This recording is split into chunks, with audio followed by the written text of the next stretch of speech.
चुनाव नजदीक आते ही घोषणावीर मुख्यमंत्री शिवराज सिंह ने अवैध कॉलोनियों को वैध करने की आनन फानन में एक खर्चीले कार्यक्रम की घोषणा की है।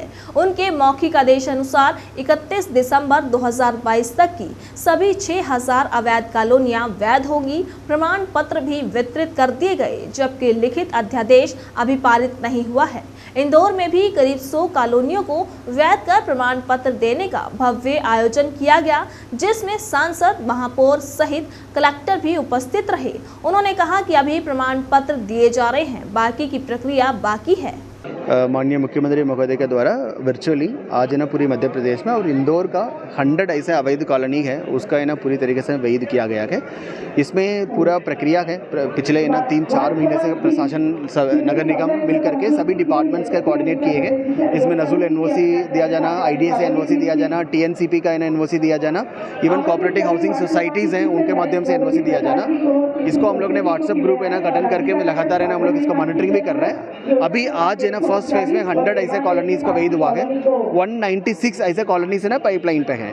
मुझे लग रहा है एक महीने के अंदर है ना अनदर है ना 200 के आसपास है ना कॉलोनीज है ना वैध होने की संभावना है।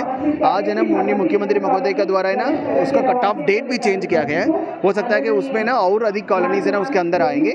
इसको लगातार हम समीक्षा करेंगे और नगर निगम और कितने भी है ना विभाग हैं मतलब उनके बीच में समन्वय बनाएंगे। इसको आगे इन लोगों का लाभ कैसे मिले, इसका है ना नगर निगम का जैसे लेआउट हो गया, उसके बाद इनका नक्शा पास होना, उसके बाद उनकी है ना बैंक लोन मिलना, उसमें शिविर लगा करके नगर निगम की ओर से और दूसरे डिपार्टमेंट की ऐसा कोई भी इशू है तो मतलब हम लोग रिजॉल्व करेंगे। शहरी क्षेत्र के अतिरिक्त भी कॉलोनियां इसमें नगर पंचायत, नगर पालिका क्षेत्र में भी हम लोगों ने अराउंड 70 के आसपास है ना कॉलोनीज आइडेंटिफाई किए हैं। सभी कॉलोनीज का है ना पब्लिकेशन हो चुका है, दावा आपत्तियां है ना हम लोग ने बुलाए हैं। हम लोग है ना थाने में सूचना है ना कर दी गई है।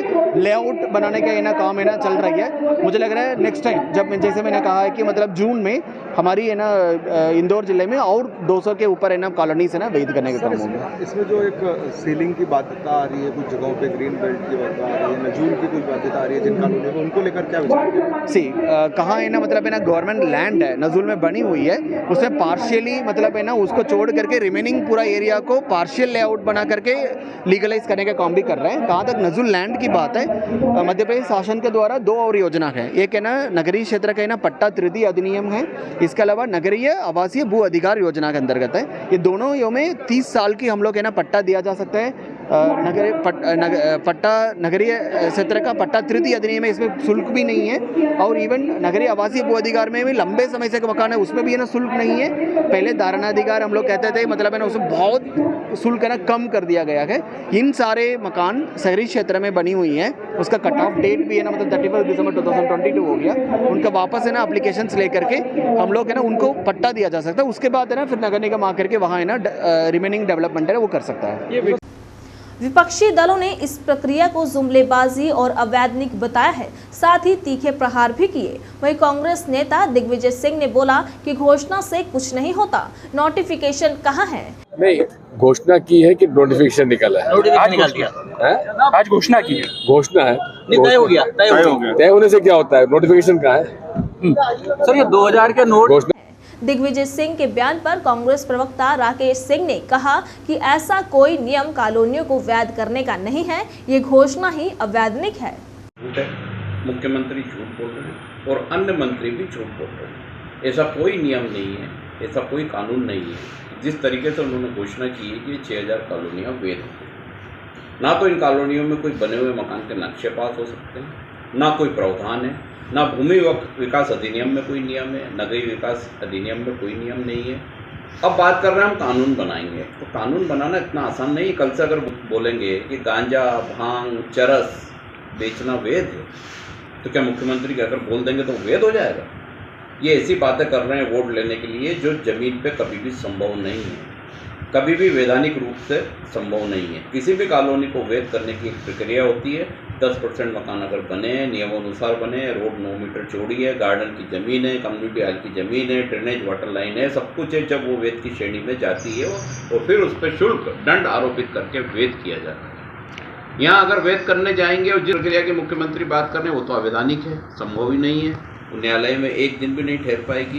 पहले भी ये हो चुका है, पहले भी ये हार चुके हैं और वापस ये घोषणा पिछले चुनाव में करी थी और वो न्यायालय में जाके समाप्त हो गई थी और वो कॉलोनी नहीं रखी थी। ये 198 कॉलोनी वही लिस्ट है जो आज से 20 साल पहले दिग्विजय सिंह जी ने अवैध करने के लिए घोषित की थी। 20 साल तक वो इंतजार करते रहे, 450 कॉलोनी अवैध और भाजपा के नेताओं ने काट दी है। सिर्फ पैसे का खेल है, चंदे का खेल है, चुनाव के लिए किया जा रहा है और धोखा दिया जा रहा है। सर, कांग्रेस इस तरह का कुछ आपत्ति या विरोध करेगी? कांग्रेस तो सच सामने ला रही है, जनता भी समझती है कि इस तरीके से वेद की घोषणा करना, नोटंकी करना, कागज के टुकड़े बांटना, इससे कोई वेद नहीं होता है। वेद की प्रक्रिया पालन करना पड़ती है, वो पालन करना संभव नहीं है। मेयर तो पढ़े लिखे हैं, कोर्ट के व्यक्ति हैं, वो खुद जानते हैं, उनसे आप बांट लीजिए, वो कभी नहीं बोलेंगे कि नक्शा पास हो सकता है, क्योंकि कंपाउंडिंग से सिर्फ निर्माण का 20% तक का हिस्सा वेद होता है। पूरा का पूरा मकान कंपाउंडिंग से वेद करके नक्शा पास करना इस पूरे हिंदुस्तान में नियम अनुसार असंभव है। आम आदमी पार्टी के प्रदेश प्रवक्ता संजीव वैद ने इस मुद्दे पर बोला कि ये संभव ही नहीं है। इंदौर निगम के पास ही 700 अवैध कॉलोनियों के नाम हैं, फिर उनमें से मात्र 100 ही क्यों वैध की जा रही है। वर्तमान में एक राज्य सरकार ने एक फैसला दिया है कि अवैध कॉलोनी को वैध किया जाए। क्या कहना चाहेंगे? देखिए, फैसला अच्छा है, जनहितैषी है, लेकिन इस फैसले में बहुत सारी मंशाएं छुपी हुई हैं। पहली बात तो यह है कि नगर निगम के पास जो अवैध कॉलोनी की सूची है वो लगभग 700 से ऊपर कॉलोनियाँ हैं, और 700 में से सिर्फ 100 कॉलोनियों का ही चयन करना है तो ऊँट के मुंह में जीरे के समान है। और नगर निगम भी जानता है कि ज़्यादातर कॉलोनियों को वैध करना एक तरीके से नामुमकिन कार्य है, क्योंकि नजूल की ज़मीन पर बनी हुई है, पुरानी वाटर बॉडीज़ पर बनी हुई है, नालों पर कॉलोनियाँ काट दी गई हैं। तो एक तरीके से मुझे इलेक्शन प्रोपेगेंडा ज़्यादा नज़र आ रहा है। और दूसरी बात इसमें देखिए ये भी है कि ये जो कॉलोनियाँ हैं अवैध से इनको वैध किया जाएगा तो नगर निगम निस्संदेह यहाँ के रहवासियों से विकास शुल्क, डेवलपमेंट शुल्क वसूल करेगा। तो प्रश्न ये उठता है कि डेवलपमेंट शुल्क किससे वसूल किया जाएगा? क्या इन गरीब नागरिकों से वसूल किया जाएगा? क्योंकि इन कॉलोनियों में रहने वाले लोग ज़्यादातर निम्न मध्यम वर्गीय लोग हैं, वो इतना विकास शुल्क नहीं दे पाएंगे। मैं तो यही नगर निगम से, शासन से मैं यही मंशा रखता हूँ कि भाई इन कॉलोनियों को काटने वाले जो कॉलोनाइजर थे, जो इन कॉलोनियों को काट करके रातों रात करोड़पति हो गए, आप उनसे विकास शुल्क वसूल कीजिए। कॉलोनाइजर से विकास शुल्क लीजिए, बेचारी निरीह जनता से विकास शुल्क मत वसूल कीजिए। वो वैसे ही परेशान है, ऊपर से आप विकास शुल्क का बोझ उनके ऊपर डाल देंगे, ये कहीं के नहीं रहेंगे। क्या लगता है आपको, जैसे कोई अवैध कॉलोनियाँ कटती हैं तो नगर निगम के जो भी अधिकारियाँ रहते हैं उनको क्या जानकारी नहीं रहती इसको लेकर? मुद्दा वही है कि जब ये कॉलोनियाँ कट रही थी, जब ये बिल्डिंगें बन रही थी, तब ये नगर निगम के अधिकारी कर्मचारी क्या सो रहे थे?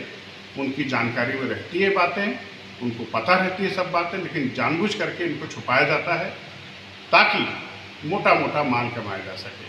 सीधी सी बात, इसमें भ्रष्टाचार है, इसमें भ्रष्टाचार शामिल है। नहीं, सरकार को ऐसे करना चाहिए, तो ऐसे अधिकारियों पे भी कार्रवाई होना चाहिए। बिल्कुल, मैं तो ये बोलूँगा कि कॉलोनाइजर पे कार्रवाई होना चाहिए जिसने कॉलोनी काटी है। कॉलोनाइजर के संरक्षकों पर भी कार्रवाई होना चाहिए जिनके संरक्षण में उसने कॉलोनी काटी है, और उन राजनीतिक दलों के नेताओं के ऊपर भी कार्रवाई होना चाहिए जिनके संरक्षण में ये कॉलोनाइजर कुकुर मुत्ते की तरफ पनपते हैं। लेकिन आखिरी में पिस्ता कौन है? गरीब जनता। विकास शुल्क किससे वसूल किया जाएगा? इस गरीब जनता से वसूल किया जाएगा। तो क्या लगता है आपको, अंधेर नगरी चौपट राजा? बिल्कुल साहब, मैं तो इसको अंधेर नगरी चौपट राजा ही बोलूँगा, इसके अलावा और कोई शब्द नहीं मेरे पास। आपका शुभ परिचय। मैं संजीव वैद, प्रदेश प्रवक्ता आम आदमी पार्टी। लिहाजा वादों और झूठों के भंवर जाल में आम जनता पिस रही है। विपक्ष और पक्ष अपने अपने राग अलाप रहे हैं। वास्तविकता से कोसों दूर व्यक्ति अपनी जमा पूंजी, अपने सपनों के आशियाने में ठगा सा महसूस कर रहा है, जबकि कॉलोनाइजर और नेता मस्त हैं। बड़े मियाँ तो बड़े मियाँ, छोटे मियाँ सुभान अल्लाह। बिल्कुल यही कहावत आज देश की राजनीति में चरितार्थ हो रही है। देश के आका जहां घोषणाओं का अंबाल लगाते हैं, उसी तर्ज पर उन्हीं की पार्टी के मुख्यमंत्री शिवराज सिंह घोषणावीर के नाम से प्रसिद्ध हो चुके हैं। इसी कड़ी में उन्होंने 31 दिसंबर 2022 तक की सभी अवैध कॉलोनियों को वैध घोषित करने का जो नया शुगुफा चलाया है और प्रमाण पत्र वितरित किए हैं, उसमें कितनी सत्यता है यह कोई जानना नहीं चाहता। श्रीमान कलेक्टर महोदय कह रहे हैं कि हम प्रमाण पत्र वितरित करेंगे और दूसरी कार्रवाई चालू है। दूसरी चीज़ यह स्पष्ट नहीं है कि जो विकास शुल्क लिया जाएगा वह तो वहाँ की जनता से ही लिया जाएगा, कॉलोनाइजर से नहीं लिया जाएगा। जबकि कोई कॉलोनी अवैध से वैध होती है तो वहाँ की ज़मीनों की कीमतें बढ़ती हैं, परंतु उन कीमतों के बढ़ने में जो वहाँ जनता निवास रहते हैं उनका कोई लाभ नहीं है, अपितु जिन्होंने वहाँ प्लाट खरीद रखे हैं क्या वह सरकार के नुमाइंदे हैं, यह भी देखने की बहुत बड़ी बात है। विपक्ष भी मात्र बयानबाजी कर कर बहती गंगा में हाथ धो रहा है। जनता परेशान है और मतदाता वादों के जाल में पूरी तरह फंसते नजर आ रहे हैं। मैं शैलेंद्र जैन, जनसेतु न्यूज़, इंदौर।